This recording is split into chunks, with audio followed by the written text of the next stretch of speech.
But there is a psychologist that I follow, and this is not necessarily a book that like I would recommend for your leisure. But it's a really, truly amazing book based on his therapy work. It's called A Liberated Mind. It's by Stephen Hayes. And if you geek out about anything like behavioral psychology and you enjoy a textbook-like read, which doesn't, it's not like a lot of us, but you can see I have a lot of it. And I use a lot of these types of tools in my coaching.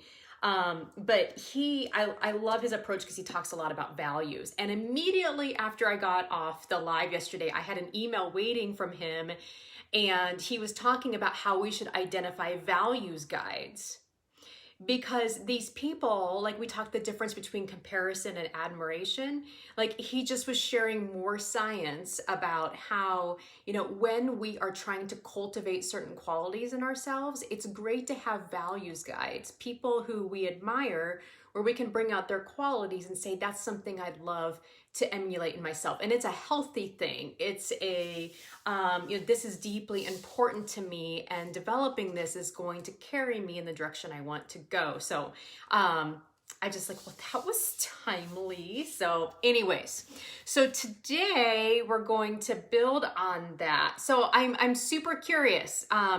Did you guys get a chance to take a look at, hey Melody, at the workbook? And if not, like that's no big deal, but like just drop me a heart or a yes if this was something that just made you think a little bit yesterday. And yeah, like I'd love to hear about it. So, okay, tell me if you guys have ever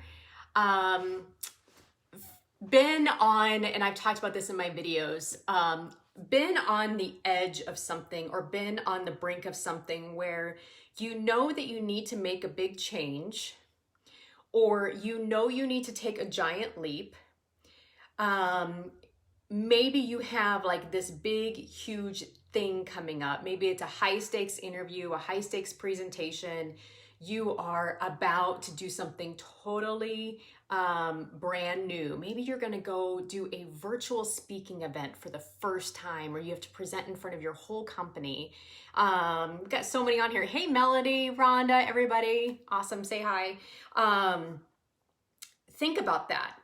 Are any of you in that moment right now where you feel like there is something bigger that is going to happen, but there's just a lot of ambiguity around it? Like maybe you don't know what the right next step is, or you don't know which of the future looks like, and it feels really overwhelming and full of anxiety because you're just like, I don't know. Yay, I have more Canadians today. Melody's from Calgary. Awesome. So yeah, if you weren't here live yesterday, tell me where you're from. Feel free to comment in.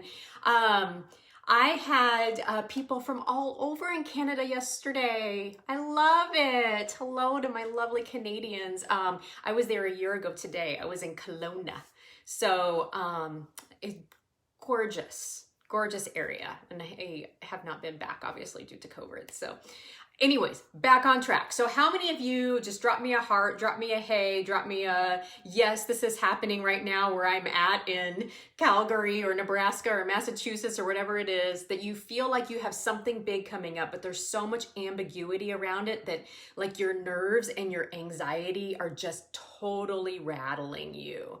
More about, and you know, I think that that's common for a lot of high achievers. In fact, there is this thing, it's called the Dunning-Kruger effect.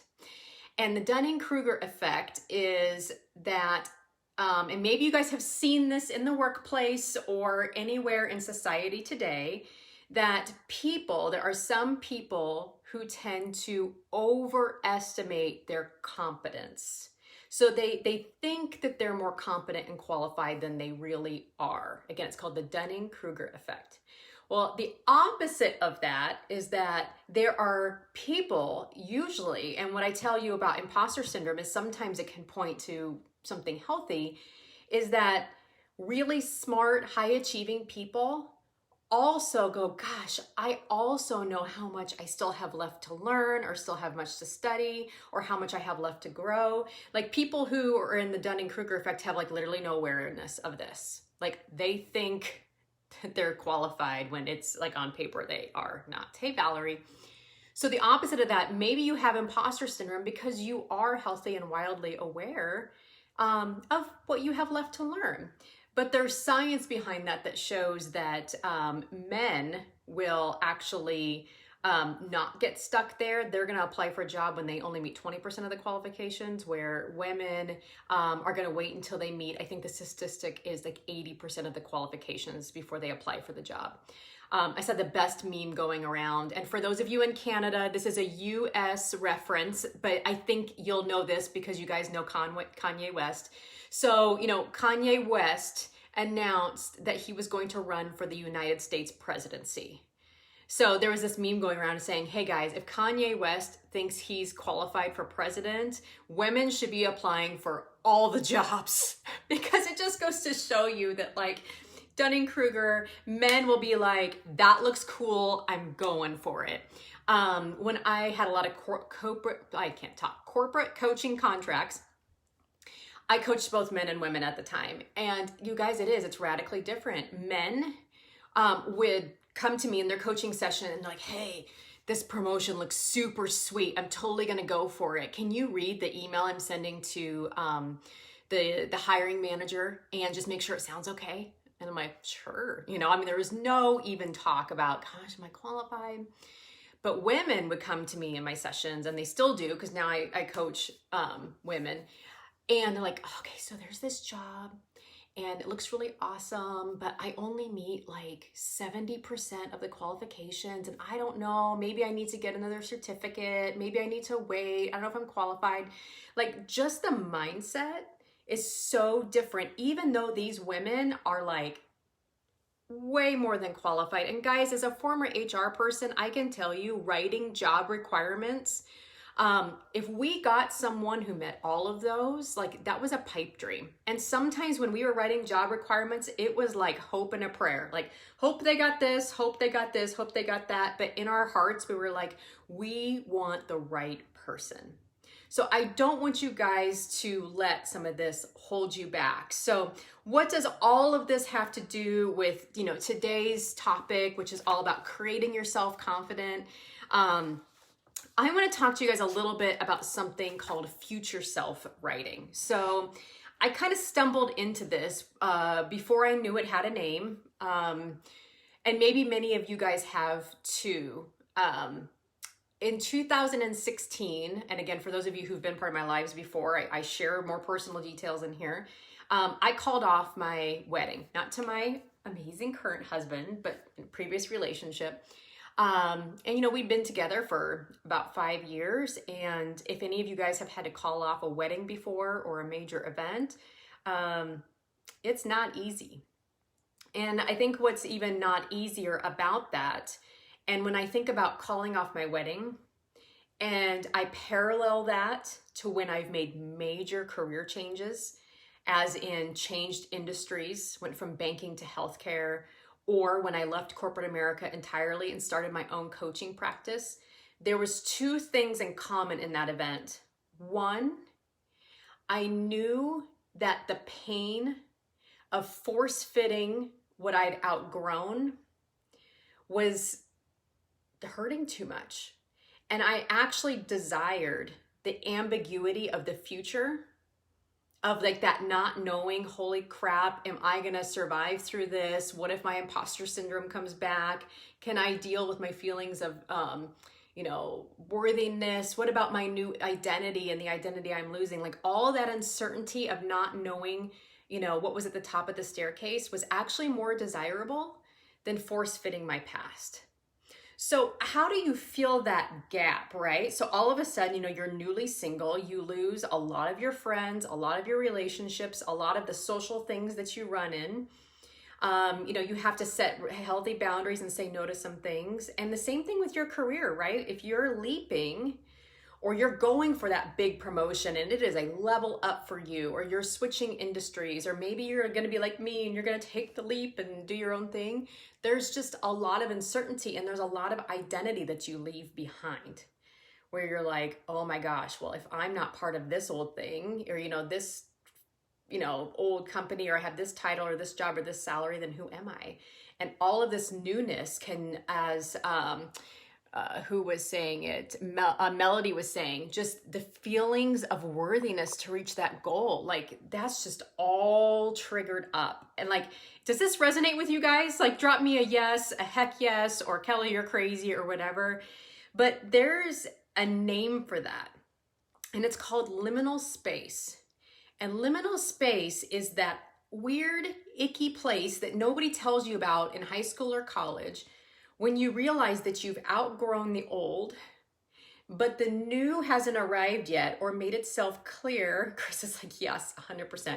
So the new hasn't arrived or made itself clear. So you're in this like mucky swamp thing. But liminal space is actually an amazing place of, like, I'm getting goosebumps talking about it, growth, discovery, learning what no longer fits, and striving for the future. It doesn't feel good.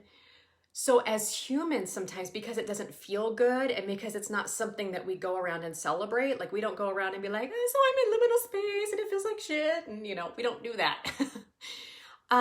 We try to get through it as fast as we can because it just feels icky.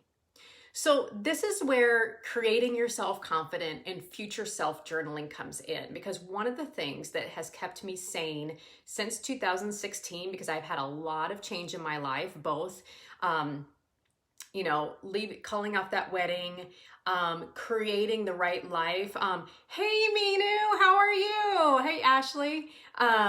You know, creating my self-confident, writing in the type of life and relationships I wanted. And then when I was making those big career changes, just writing out what that would look like and what I wanted to create and how that was going to align with my values, and writing down what my still small voice was telling me.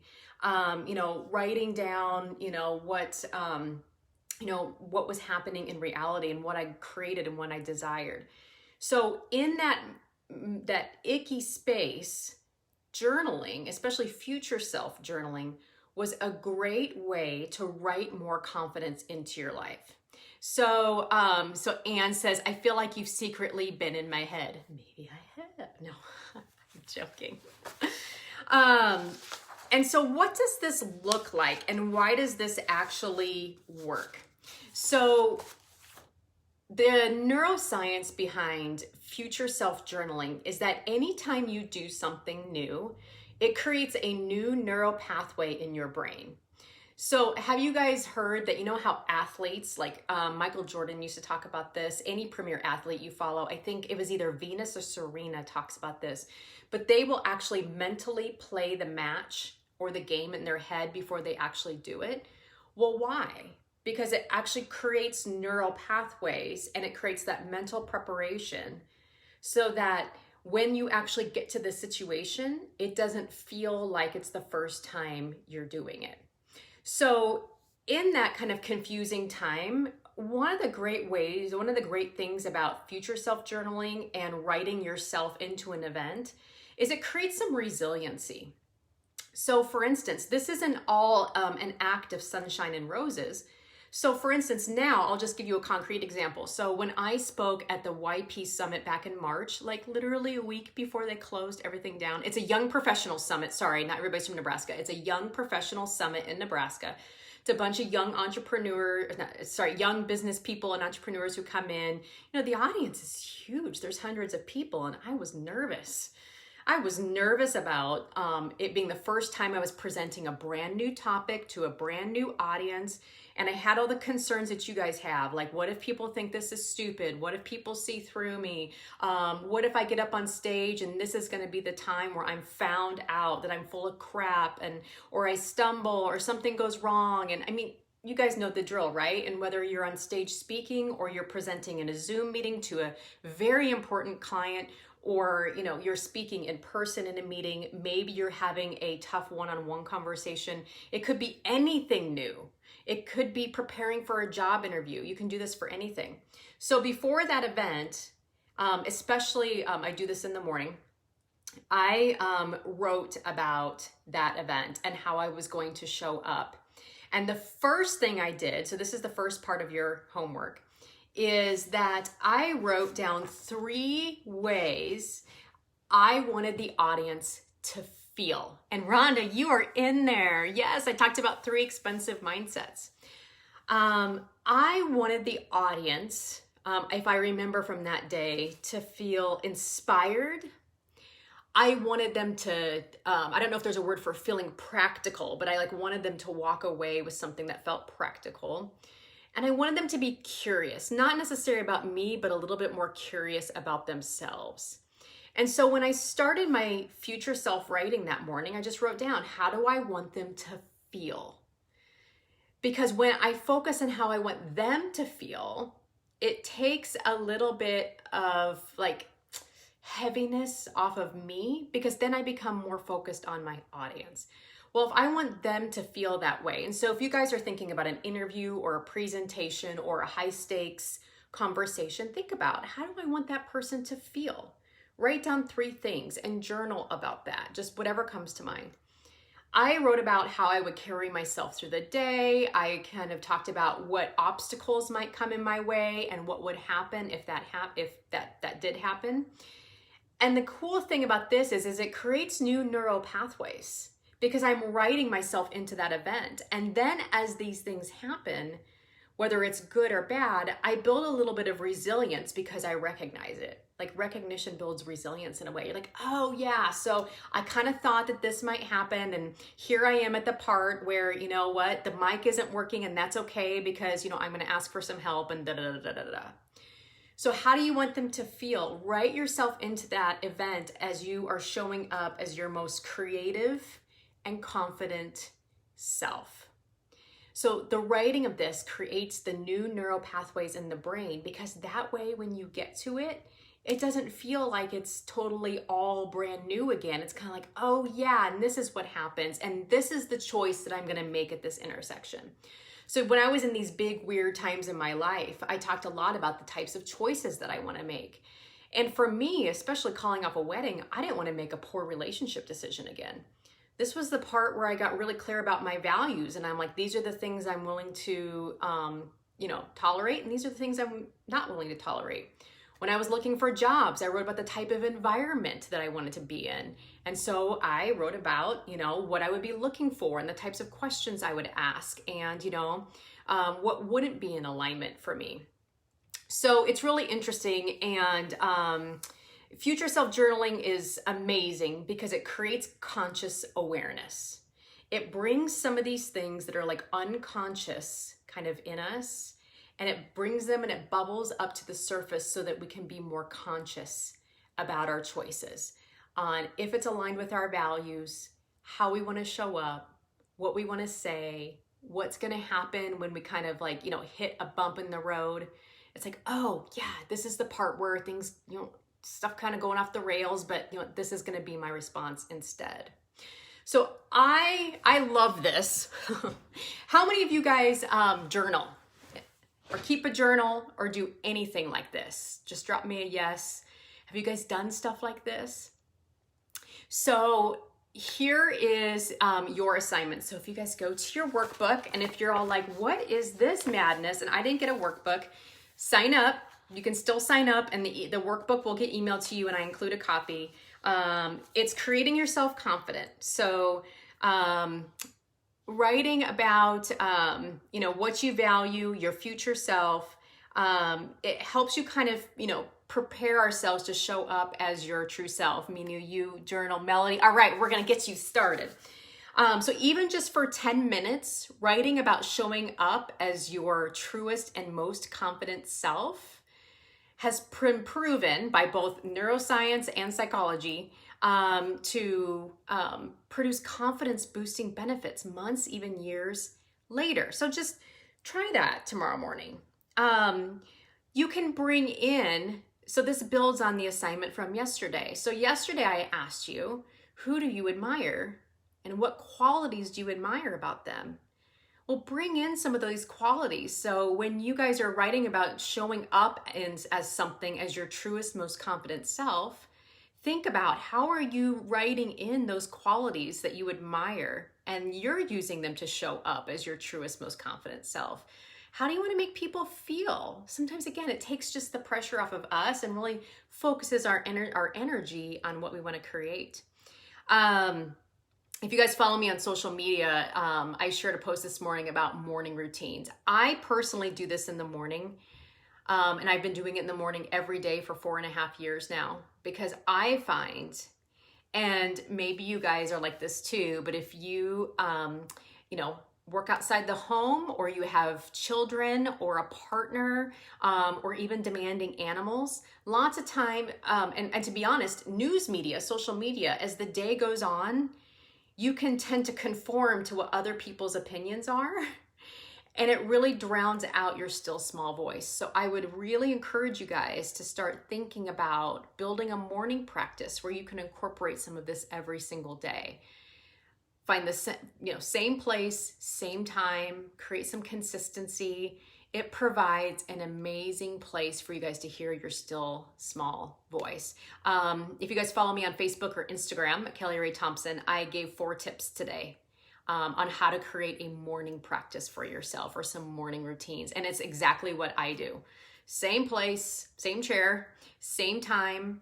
It's before I even check social media, email, my phone is out of it. I usually start with a daily devotional. Right now I'm loving Anything by Richard Rohr. But you can, it's totally up to you. Some people aren't devotional people. And I'll meditate for a little bit and just kind of just listen and get relaxed. And then I usually just present a question. Or it might be an event I have coming up that I really want to write myself into, and how I'm going to show up as my truest and confident self. And I'll just let my still small voice just kind of guide that. And that way I'm showing up as myself in my true voice, and I'm not letting the opinions and the noise and the energy of everyone else drown out that. So, you guys on for that? Does that sound amazing? I hope so. So anyways, I love it. I realize it is a commitment, and I firmly believe, and I have a dear friend who's a neuroscientist, and she knows this, it is a commitment that I believe has radically changed my life for the better, because it's brought things that are unconscious into consciousness. It's helped me create more new neural pathways, so that I have wheel ruts to go down when I meet challenging times. It helps me create more clarity in liminal spaces, because I'm just focused on what's the next right thing that I can do in alignment with my values, and how can I show up as my truest and most confident self. So